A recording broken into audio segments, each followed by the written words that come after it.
Hello friends, next theorem की तरफ चलते हैं। कहना चाह रहा है कि अगर f belong to R a b है, यानी अगर f जो है रिमान इंटीग्रेबल फंक्शन है and k is any number, अगर k कोई दूसरा नंबर है सच दैट, किस प्रकार है कि मोड ऑफ एफ एक्स, यानी जो फंक्शन है जो रिमान इंटीग्रेबल फंक्शन है, अगर उसका मोड लेस देन और इक्वल टू k हो पूरे इंटरवल के ऊपर, तब आपको प्रूफ करना है कि mod of integration of a to b f x d x less than और equal to k b minus k a। आपका ये टारगेट है। ओके, प्रूफ की तरफ चलते हैं।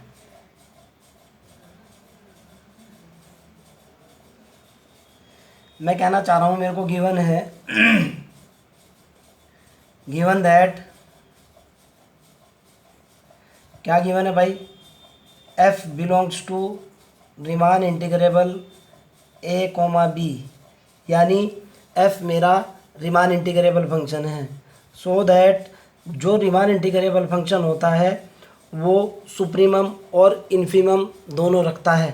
सो that f x have supremum and infimum. आपको पता है ये बात। ओके, मान लिया जाए, मैं वही कर रहा हूँ कि suppose that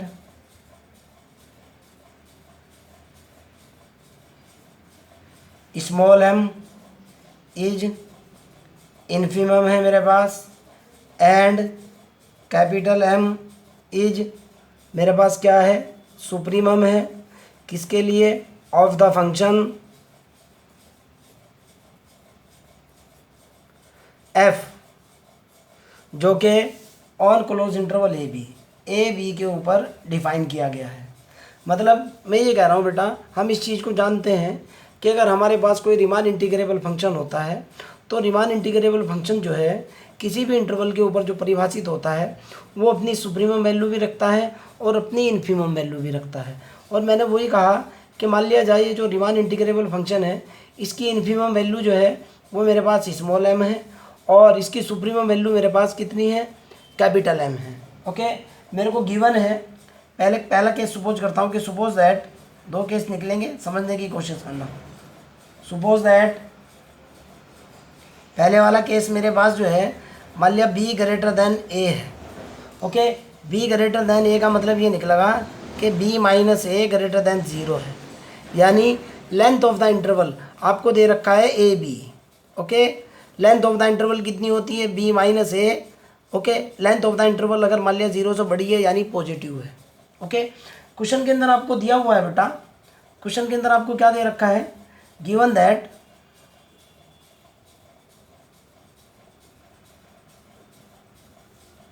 mode of f x less than और इक्वल टू के। तो आप इस चीज़ को जानते हो, मोड की प्रॉपर्टीज़ है। इसका मतलब निकलता है कि k minus k less than और equal to f of x less than और इक्वल टू के, यानी एफ एक्स की वैल्यू माइनस के से पॉजिटिव के बीच होगी। माइनस के मेरा इन्फीमम होता है, पॉजिटिव के मेरा सुप्रीमम होता है। यहाँ तक तो मेरे ख्याल से आपको कोई डाउट नहीं होना चाहिए। और we know that m less than f और less than m, capital M है ये।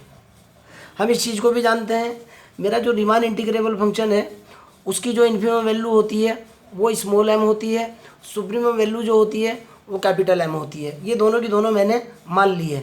मेरा जो फंक्शन है जो क्लोज इंटरवल ए बी के ऊपर डिफाइन है, जाहिर सी बात है फंक्शन की कोई ना कोई इन्फीमम वैल्यू होगी, कोई ना कोई सुप्रीमम वैल्यू होगी, अर्थात फंक्शन की इन्फीमम वैल्यू m और सुप्रीमम वैल्यू कैपिटल M हो। तो जाहिर सी बात है जब मैं दोनों इनइक्वालिटी साथ लेकर के चलूँगा, ये वाली और ये वाली, तो मैं इसको लिख सकता हूँ बेटा, ध्यान से देखना, माइनस के लेस देन और equal to small m less than और equal to f of x less than और इक्वल टू कैपिटल M और लेस देन और इक्वल टू के। क्लियर, दोनों इनइक्वालिटी को एक साथ लिखा, ये लिखा जा सकता है, नो प्रॉब्लम। मैं कह रहा हूँ इसके अंदर जो है, मैंने सपोज दैट ये इक्वेशन ए है, मैंने b माइनस ए से डिवाइड मल्टीप्लाई कर दिया, b माइनस ए से मल्टीप्लाई किया, तो कितना निकल कर गया मेरे पास, ये निकला बेटा माइनस के ये हुआ b minus k a less than और equal to small m b minus a less than और इक्वल टू ये हुआ मेरे पास। समझाने की कोशिश करूँगा मैं। इसको मैंने लिखा a to b f x d x less than और equal to capital m b minus a. Clear है ना? बी माइनस ए और ये लेस देन और equal to k b minus a. Clear? अब आपके माइंड के अंदर ये क्वेश्चन पैदा होगा, सर आपने दोनों बी माइनस ए से गुणा कर दिया, ये बात तो समझ आ चुकी है।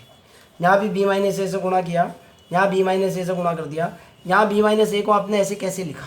समझने की कोशिश करना, कैसे लिखा और क्यों लिखा। ये मेरे पास ये जो फंक्शन है, मैं फंक्शन को जब इंटीग्रेट करूँगा कोई ना कोई तो फंक्शन निकल कर के आएगा ना, कोई ना कोई तो फंक्शन निकलेगा। ओके, और जब फंक्शन निकलेगा तो जाहिर सी बात है उसके अंदर upper limit minus lower limit होगी। इसको मैं क्या लिख सकता हूँ बेटा? बी माइनस ए और into F x, upper limit minus lower limit. Okay, यहाँ कोई ना कोई मान लिया इसकी वैल्यू जो है, आप ऐसे समझो कि मेरे पास ये जो है ये इंटीग्रेशन ऑफ एफ एक्स जो है, suppose that integration of f x is equal to f of t है विदाउट इसके लिमिट के। Integration of f x is equal to मेरा कितना है? टी है। ओके, जब integration of f x is equal to f t है, limit की वजह से क्या होता है? बी माइनस के है, upper limit minus lower limit. Clear? अर्थात इसको बी माइनस ए से मल्टीप्लाई ना करके इसको इंटीग्रेशन की फॉर्म में मैथमेटिक्स के अंदर ऐसे लिखा जा सकता है। क्लियर? आगे की तरफ चलते हैं। तो मेरे पास कितना निकला बेटा? मेरे पास निकल कर के आया, दोबारा से लिख रहा हूँ, minus k b minus a less than और equal to small m b minus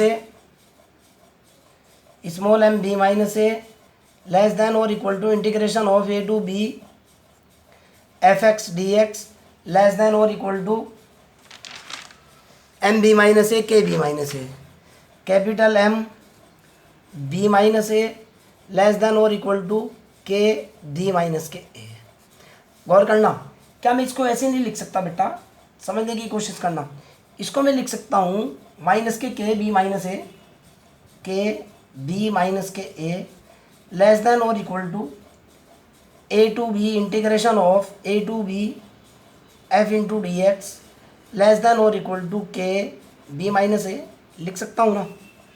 लिख दिया ना भाई? मैंने ये इनइक्वलिटी उठा ली, लेस देन और इक्वल टू तो है ही, लास्ट वाली ये इनइक्वलिटी उठा ली।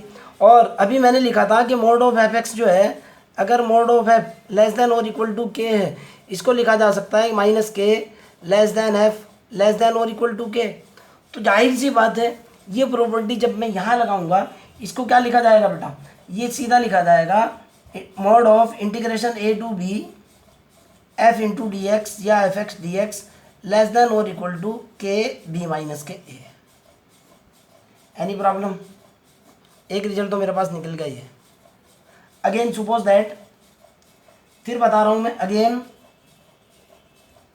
अगर अब की बार सपोज दैट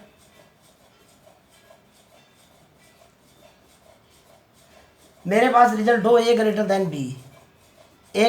बी, मतलब क्या निकला कि मेरे पास ए माइनस बी ग्रेटर देन 0, तो देन देखना बेटा इक्वेशन को कैसे लिख सकता हूँ मैं। इस इक्वेशन को मैं लिख सकता हूँ बेटा, ये वाली जो इक्वेशन है, मोड वैल्यू है, मोड की वैल्यू कभी भी नेगेटिव नहीं होती है। समझने की कोशिश करना, मोड कभी भी नेगेटिव नहीं होता है। मैं फिर कह रहा हूँ, अगर इस तरफ मोड है तो इस तरफ की वैल्यू नेगेटिव नहीं हो सकती, उसी की बेस पर डिसीजन ले रहा हूँ मैं। इसको मैं क्या लिख सकता हूँ बेटा? Mod of integration a to b f d x less than और इक्वल टू होगा k a minus k b. Clear? और इस मोड को जो लिखा जा सकता है बेटा, इस मोड को जो लिखा जा सकता है, ये वाला जो मोड है, आपको बताया कि मोड ऑफ माइनस ए बराबर जो होता है मोड ऑफ ए के होता है ना, इसके ऊपर अगर मैं माइनस का निशान लगा दूं तो यहाँ से मेरे पास रिजल्ट निकल करके आएगा। इसको मैं लिख सकता हूँ बेटा, mod of minus integration a to b f d x is less than और इक्वल टू क्या होगा बेटा? K a minus k b. No problem? समझ आ चुकी मेरी बात? आगे की तरफ चलता हूँ। तो यहाँ से मेरे पास जो कंक्लूजन निकला, अर्थात मेरे पास मैं इसको, ये तो नेगेटिव नहीं हो सकता, यहाँ से मेरे पास जो निकला बेटा वो निकला a to b f d x का मॉड लेस देन और equal to k b minus k a. No problem, sorry गलत लिख दिया, a minus b. Mod of integration a to b f d x का mod less than और equal to k into a minus k b. अब आप गौर करो, समझने की कोशिश करना। सपोज दैट ये मेरी इक्वेशन बी है, यहाँ मेरे पास मोड निकल रहा है mod of a b f x d x k b minus a. Okay, यहाँ मेरे पास निकल रहा है mod of integration a to b f x d x k a minus k b. Okay, अगर मैं दोनों प्रॉपर्टी इंक्लूड करता हूँ, पहली और दूसरी, तो इसको समझने की कोशिश करना। इस मोड की वजह से हो रहा है, के बी माइनस ए लिखो या ए माइनस बी लिखो, कोई फर्क नहीं पड़ने वाला। दोनों प्रॉपर्टी को जब मैं एक साथ इंक्लूड करता हूँ तो मेरे पास ये रिजल्ट निकल करके आता है बेटा, mod of integration a to b f d x का मॉड लेस देन और equal to k mod of b minus k a. समझने की कोशिश करना कैसे, देखो बेटा समझने की कोशिश करना कैसे है। ए माइनस बी लिख दिया, ए माइनस बी की वजह से यहाँ माइनस आ जाएगा अगर बी माइनस ए करूँगा मैं। ओके, इसका मतलब देखो इसकी दो वैल्यू होती है, अगर आप नेगेटिव ले लो तब भी कोई फर्क नहीं पड़ रहा, पॉजिटिव ले लो तब भी कोई फर्क नहीं पड़ रहा। क्यों? मोड ऑफ एक्स जो डिफाइन किया जाता है बेटा, मोड ऑफ एक्स डिफाइन होता है एक्स जब x greater than zero, minus x जब एक्स लेस देन जीरो। ये सिचुएशन होती है। मोड ऑफ बी माइनस ए की दो वैल्यू होगी, मोड ऑफ बी माइनस ए होगा कितना, एक तो होगा बी माइनस ए, दूसरा होगा माइनस बी माइनस के ए, यानी यहाँ होगा ए माइनस के बी। इस प्रॉपर्टी के अकॉर्डिंग देखूँगा। ओके, अर्थात यहाँ ए माइनस बी या बी माइनस ए दोनों रिजल्ट आने की वजह से मैं डायरेक्टली मोड का यूज़ कर सकता हूँ, और यही मेरे को सिद्ध करना था। Hence proof. देखो आप निकालना क्या था, आपको दिखाना था लेस देन और equal to k b minus k a. Okay, आपका कोई डाउट हो, आपकी कोई प्रॉब्लम हो, यू कैन डायरेक्टली आस्क।